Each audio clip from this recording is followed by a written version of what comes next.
জ্বালানি তেল নিয়ে সব বিধিনিষেধ তুলে নেওয়া হয়েছে বলে জানিয়েছেন বিদ্যুৎ, জ্বালানি ও খনিজ সম্পদ প্রতিমন্ত্রী অনিন্দ ইসলাম অমিত। সচিবালয়ে নিজ মন্ত্রণালয়ে সংবাদ সম্মেলনে একথা জানান তিনি। ঈদযাত্রা সফল, স্বাভাবিক রাখা ও কৃষি সেচ নির্বিঘ্ন করতে এই সিদ্ধান্ত নেওয়া হয়েছে বলে উল্লেখ করেন প্রতিমন্ত্রী। বিশ্বজুড়ে জ্বালানির দাম নিয়ে উদ্বেগ, উৎকণ্ঠা স্বাভাবিক, তবুও নতুন সরকার এখনও দাম বাড়ায়নি। এটি সরকারের স্বচ্ছতা বলে মনে করেন জ্বালানি প্রতিমন্ত্রী। বাংলাদেশের অর্থনীতি যতক্ষণ পর্যন্ত চাপ বহন করতে পারবে ততক্ষণ পর্যন্ত জ্বালানির দাম বাড়বে না বলে জানান তিনি। ইতোমধ্যে কয়েকটি আমদানিকৃত তেলের জাহাজ চট্টগ্রাম বন্দরে পৌঁছেছে।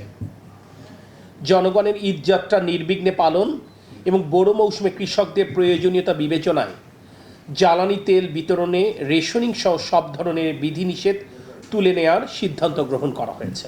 আমাদের আশেপাশে কেউ যেন কোনো অসাধু ব্যক্তি অসাধু উপায়ে এই তেল মজুত করে বাড়তি ফায়দা লুটবার কোনো অপচেষ্টা না করতে পারে, এই ব্যাপারে যদি আমরা সকলে সতর্ক দৃষ্টি রাখতে পারি, আমি মনে করি এই বিষয়টি সরকার যে সিদ্ধান্ত গ্রহণ করেছে এই সিদ্ধান্ত বহাল থাকবে।